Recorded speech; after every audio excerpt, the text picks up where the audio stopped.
Hello, everyone. Welcome to the KPI Practitioner Podcast, where I get the chance to speak with some of the best coaches, consultants, and thought leaders that use the Key Polarity Indicator and Polarities, a self and 360 sense making tool to help people, leaders, and organizations make sense of the polarized world we live in today. Today, I'm joined by Sukari Pinnock Fitts. Sukari is a highly skilled organizational development practitioner and a leadership coach who specializes in all things DEIA. Sukari, welcome to the show. Thank you so much, Cole, for having me. Absolutely. Sukari, can you start by just telling some of the listeners about your work in the world more specifically? I mean, I gave an overview, but a little bit more specifics.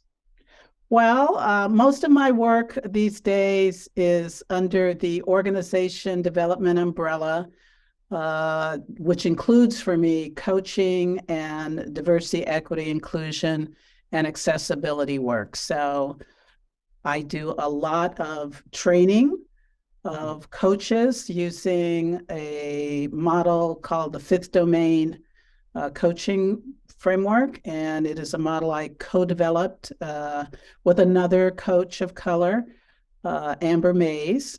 And that type of coaching really involves helping people who've already been trained in coaching to look at what we call a fifth domain of coaching, which is to do with taking into account the social group identity of the client we're coaching. So that's one piece of my work. I actually am the program director for the Georgetown Certificate program in diversity, equity, inclusion, and belonging. I also teach a class for Georgetown in their HR master's program, having to do with theories of diversity and inclusion. So pretty much that's what I'm doing, and coaching clients inside organizations and individually as well. Awesome. And you said it's called the fifth dimension of coaching or sixth fifth domain. Or fifth domain. So when we're trained, most coach training programs teach coaches that there are four domains of coaching: the cognitive, the emotional, the somatic, and the spiritual domain. So that's kind of standard in coach training. As my colleague Amber and I were thinking about coaching, and one day just on the phone sharing some experiences we were having with people we were coaching, largely coaches of color, what we realized was that a lot of our clients were telling us very similar things. And that was, they'd had coaching before. They mostly had coaches that, did not recognize their social group identity, their race, their gender, their sexual orientation, etc., as being an aspect around which the coaching conversation would appropriately deal with. Yeah. So as we talked, we realized that what we were hearing from our clients was that the difference they were experiencing in coaching with us is that if they raise something to do with their social group identity, for example, the first thing you ask your client is, how are you coming into the discussion today? What would you like to talk about? And, we'd have clients telling us things like, oh, I'm just so exhausted. Every night on the news, there's another story about, a Black man being killed in the street, or, a bombing, at a nightclub, where the LGBTQ community go to release, tension and to, just kind of have fun. And that in bringing that to a coaching conversation with coaches, mostly white coaches, their experience was the coach would pivot away from that discussion. So instead of kind of staying with the client there to see what else might emerge, the coach's pattern would be to pivot to one of these other 4 domains, right? And so we got ourselves curious about why that could be happening. And we recognize that, well, first of all, coaches are specifically trained not to go there. And as a result, they don't have a lot of competence or confidence in coaching in that domain. So we, just kind of building on what's already in the field in terms of coach training, we named a framework that we've developed, the 5th domain, and are on a mission to train coaches to add this domain to their practice, their ability to work with clients where they are. Yeah. Wow. I had no idea. And I think that could be super powerful. I'm curious, when did you and Amber develop that framework? Was it like a couple of years ago, more recently? Well, we started by collecting some data, and this was in 2016. Okay. So we reached out to a couple of coach training schools. So Georgetown was one. We reached out to the Association of Coach Training Organizations, other coaches we knew, and we created a Survey Monkey, really just to dig into what we thought could be happening. And specifically asking coaches, how much of your practice is coaching people who are different than you are? How confident do you feel coaching them around issues of social group identity? So we started with a survey. We got a response with Survey Monkey. We put it up on LinkedIn and also asked these coach training organizations to push it out. We got maybe around 200 responses, which confirmed our theory that coaches did not know how to coach, and they didn't feel comfortable. They just kind of didn't know how to do it. And so from there, we developed a model. We've written, a couple of articles on this. We've got one going to publication later this summer. To describe what the 5th domain is and to give coaches an opportunity to learn how to coach in the 5th domain. Awesome. Well, that's great. And I do think that should be shared with everyone. So if there is a place that people can access those articles, is there a certain place where people can go to? Yes, www.5thdomaincoaching.com. Awesome.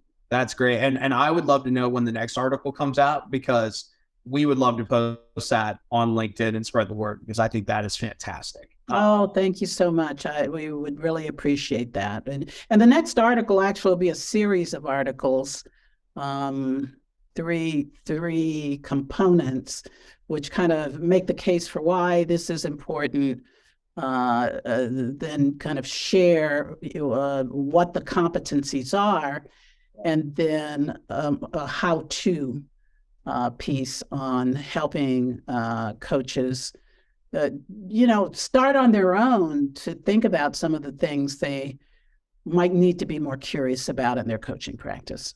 Yeah, absolutely. Now, I want to shift us a little bit into the polarity space. Sure. We can talk about that a little bit more. And I do want to revisit that, because I'd be curious to know, in your experience as a practitioner, how polarities can show up in that 5th domain. And so the first question I typically ask people on here, Sukari, is whether it's polarities or the KPI, how did they kind of appear for you in your development journey, and how did you kind of find it? That's a great question. Thank you for that one, Cole. As I said, I'm an organization development practitioner, generalist, right? So my training in organization development included specific training in Gestalt theory. And so it might have been, I think, 2016 or 17, I took an international Gestalt organization and leadership development certificate program. And so it was 5 classes in 5 different countries. The iGold is the organization that sponsored it. And all of the training was really very Gestalt based, right? So Gestalt is a theory of holism. And part of the Gestalt thinking and theory and model has to do with being able to recognize polarities in systems, right? Whether it's the individual system, an organizational system or a societal system.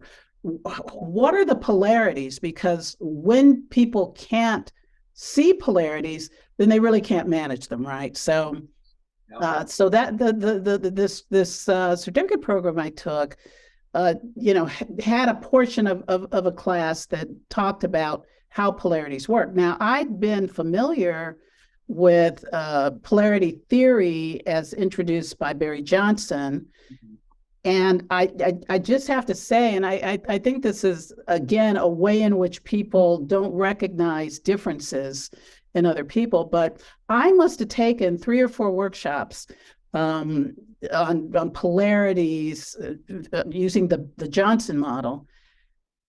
And, I'm not Einstein, but, I'm also, not, the dimmest light on the tree, I could never understand it. I don't, I just don't know why it didn't make sense to me. It could be the use of the polarity map, because I can't read a regular map. If somebody says, okay, get to my house this way, here's the map.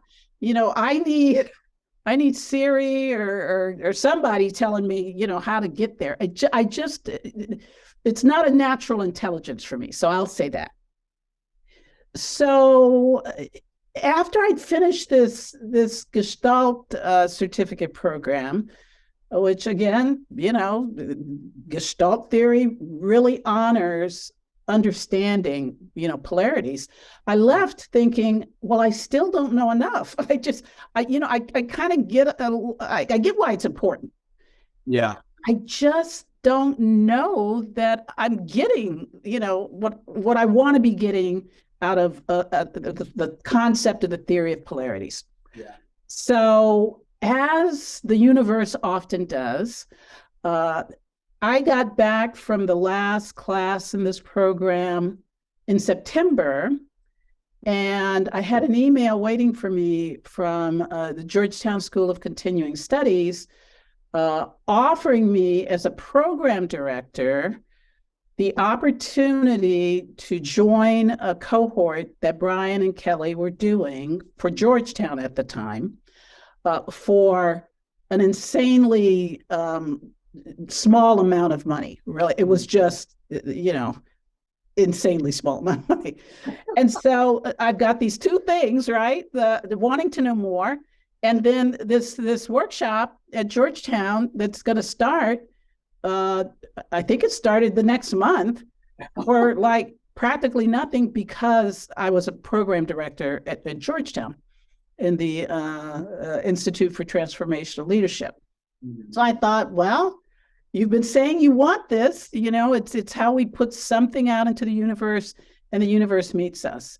So I didn't know really what to expect, but I was very hopeful that something in this program would help me have a better understanding, get a better handle on why polarities are important, how to see them, and how to navigate them. Yeah. And it was a 3-day workshop, and it was like the light bulb came on in the first, hour of being in the class. And then once they introduced the Polarity Navigator, mm-hmm. It was clear to me what I needed. So I need to really be able to see what is happening.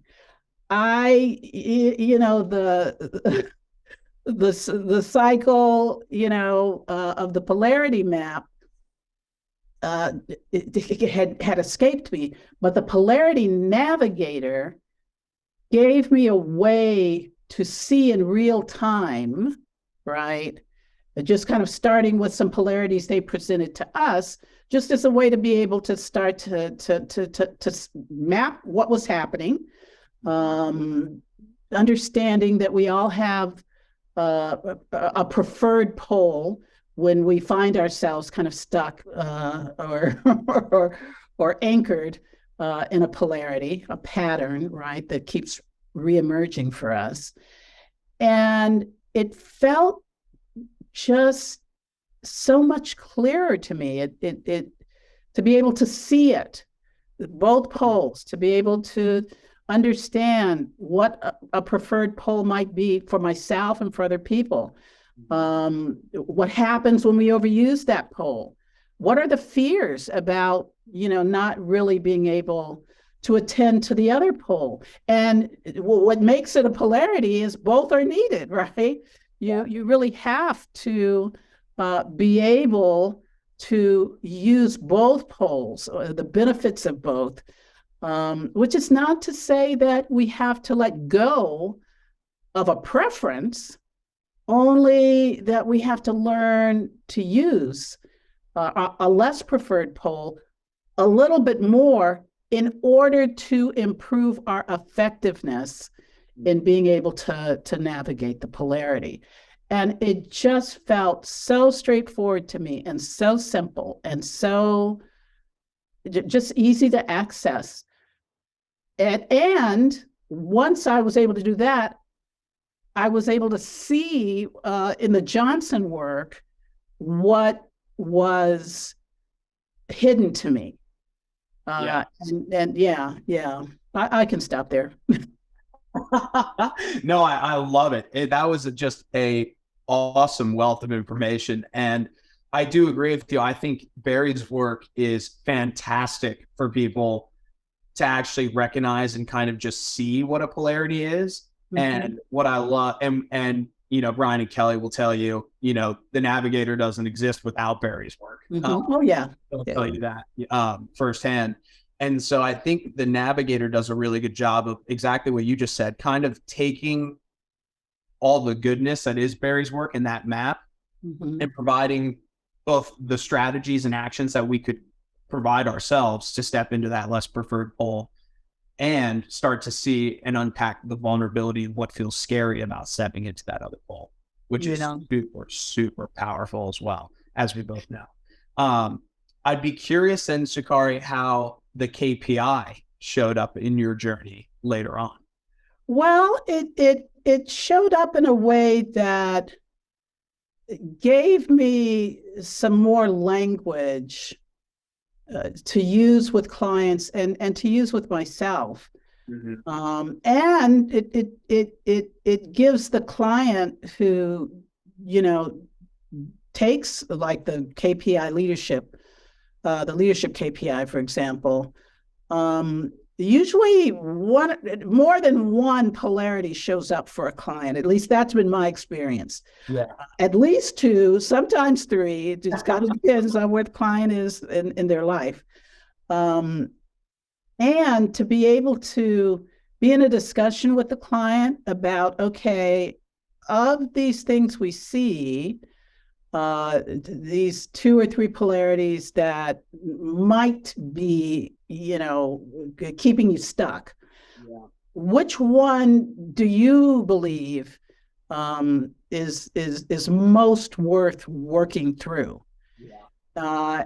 Because as a coach, and somebody who reviews the report beforehand and then, gets into this conversation with the client afterwards, I have to say probably 9 times out of 10, my guess of which polarity the client would choose is not the polarity they choose.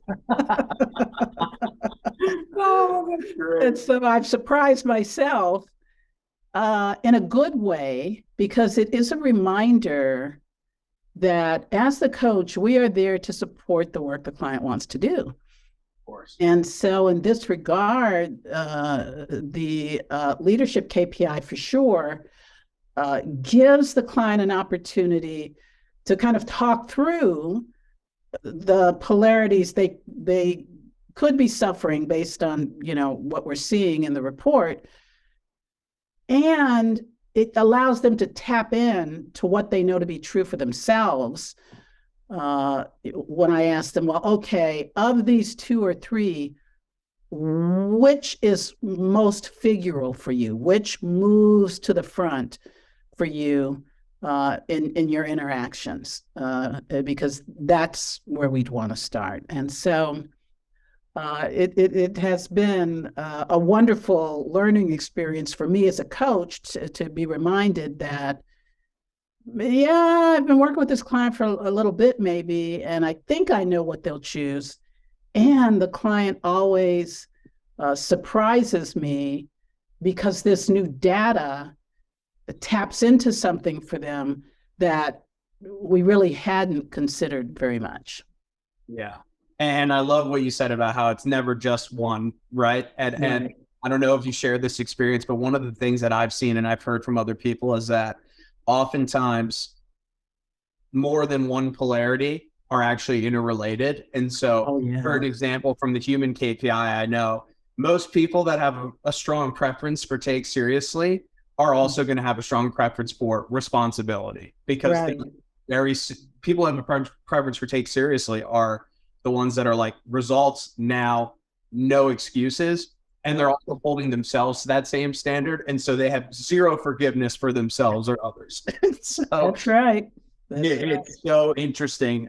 Betsy Miller, I just actually had a conversation with her about this, and she was like, she said, I love to stack. I love to take like polarities that are interrelated and like take those preferences and just play with stacking them together. And I thought that was a really, really interesting example she used. Yeah. I do some stacking if it really shows up as obvious in the work we're doing. And because usually my coaching engagements are not long coaching engagements. My regular kind of standard engagement is a 6-session engagement. And so, depending on other assessments that I may have done with the client, and usually this happens in my organizational work, because organizations don't think they're getting their money's worth unless the coach is, doing a lot of assessments. And of course, they don't know about the KPI. So usually I will build into the contract, we'll do a minimum of 2, or depending on the organization, or 3 assessments, and they could include blah, blah, blah, blah. And the KPI is always 1, because I know I'm going to want to do it.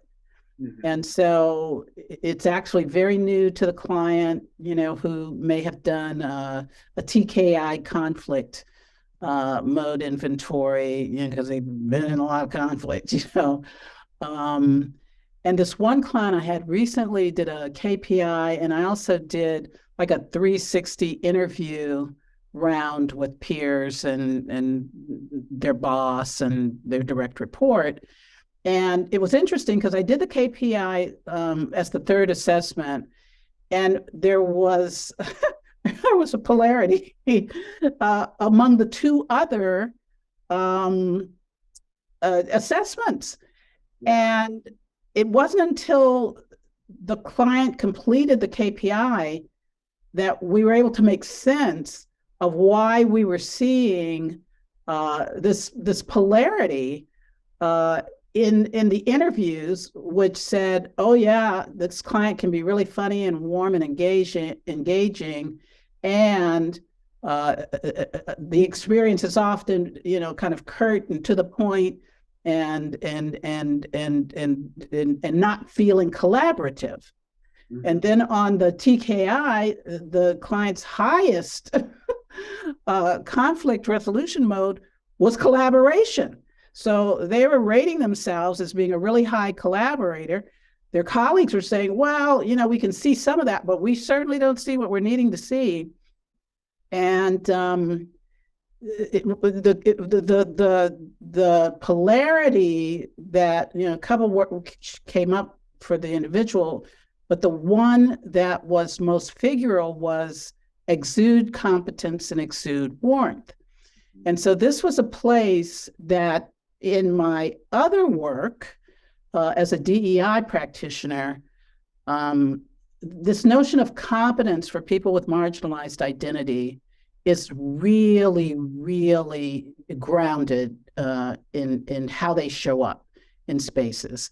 And often this is true for women, no matter of race. It is particularly true for women of color, men of color.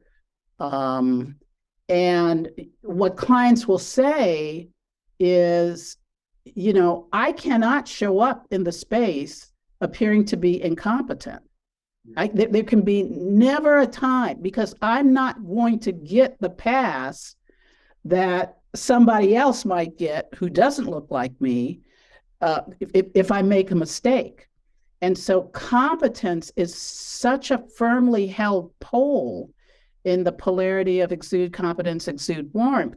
And as we talked about this, we were able to then make more sense of the other data we collected, because the interviews had people saying, oh, yes, we see this warmth, this really engaging, gregarious side of this individual. We've seen glimpses of it. However, we need more collaboration.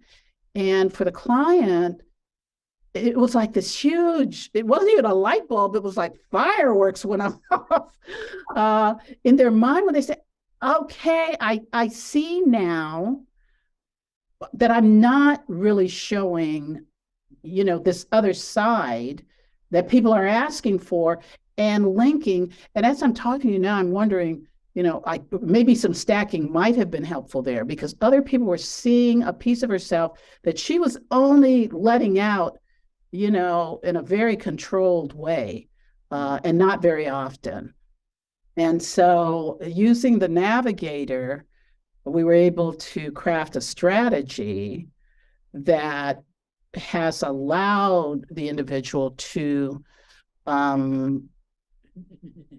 be more intentional about the exude competence, which was the less preferred pole, to get a better result, to find really, this transformational third way. And it really was like magic to see the minute they got it. Yeah. Wow. That is, I feel like you're so good at like portraying and setting, like just explaining these situations that like, I don't even like have questions to ask you other than, thank you for sharing that story. And it kind of leads into my next question, because what's great about these conversations I get to have, Sukari, is one, I get to hear stories like that. And they're just absolutely awesome. I love fireworks instead of a light bulb. And each person that I have these conversations with typically brings a certain or a unique background area of expertise. And so my next question was going to be, as we think about the fifth domain, what are some of the other polarities that might show up there as well? Oh, I would say, be different, be the same. There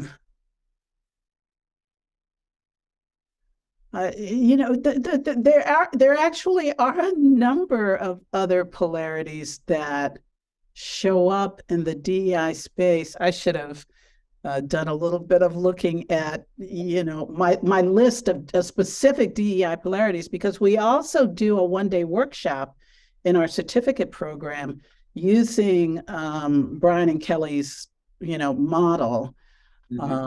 Because these are people who are training to be or are already in DEI, a influencer or practitioner positions.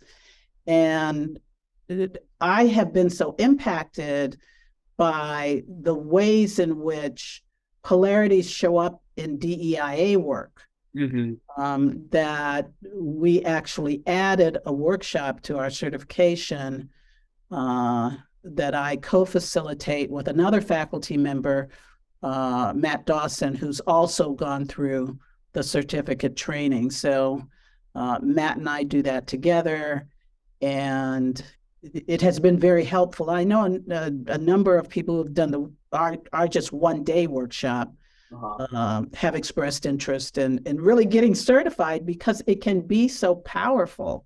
Yeah. I love Matt. I don't know if you knew that I knew Matt, but Matt is just fantastic. I got a chance to meet him. Maybe it was last year, but not super long ago. I think it was maybe in the fall of last year. And he's special. He's awesome. He is. And I didn't know he co-facilitated that work. That is amazing. Yeah, he's faculty in our class too, which is really kind of a deeper dive around self-awareness and self-management. And use of self, how do we use ourselves in this work, to be effective? And so it was, as we both had gone through the certification, I said, we don't need to build another 3-day class around this.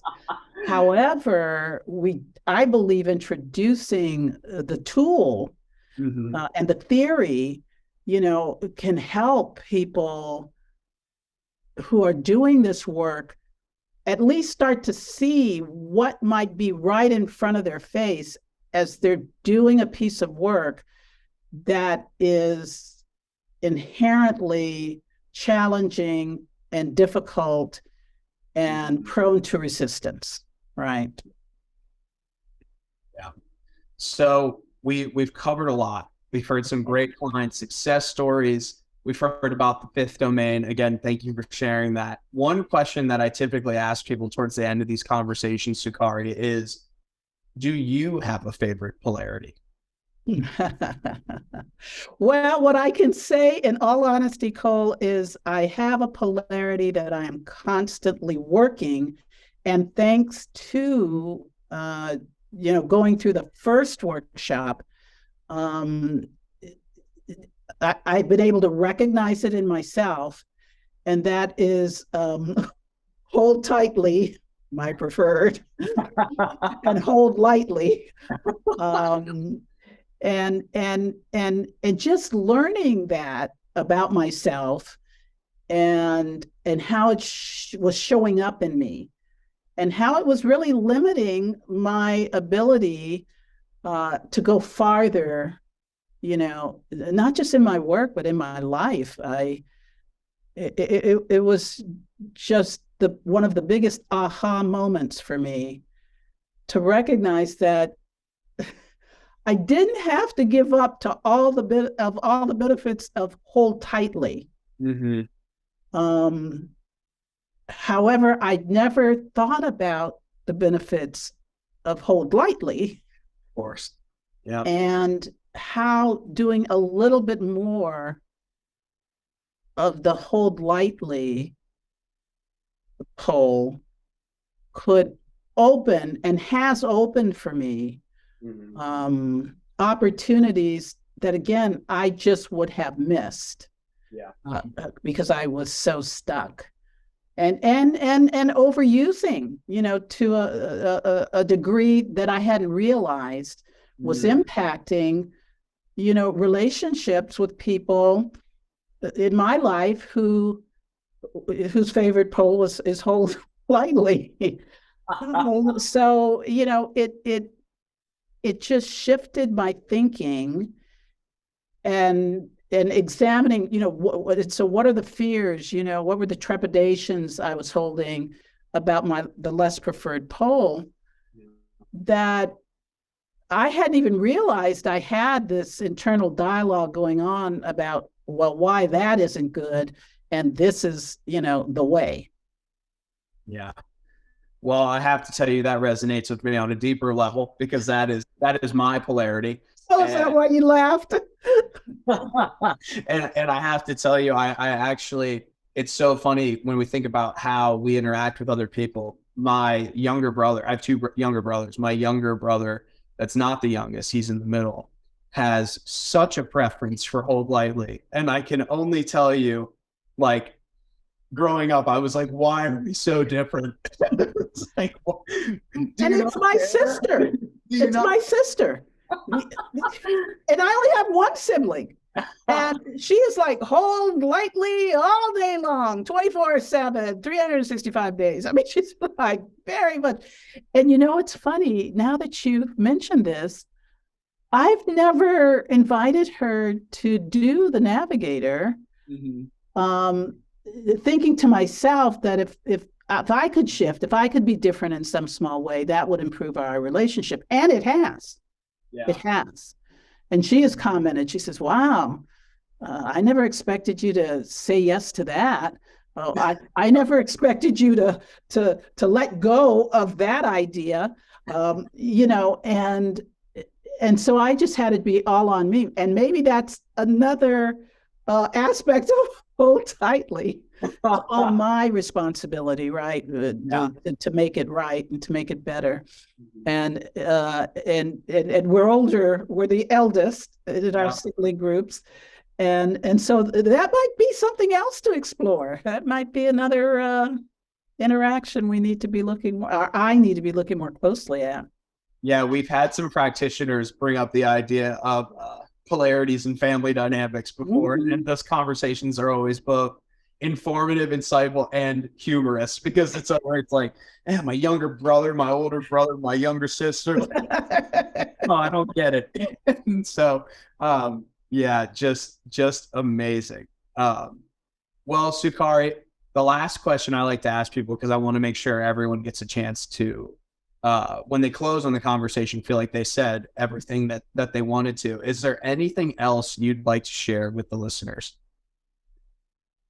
Well, what I think I have found is important, particularly in my coaching practice, in using the Polarity Navigator, particularly, is how quickly you can help a client or a client system see how they have been suffering in a particular polarity.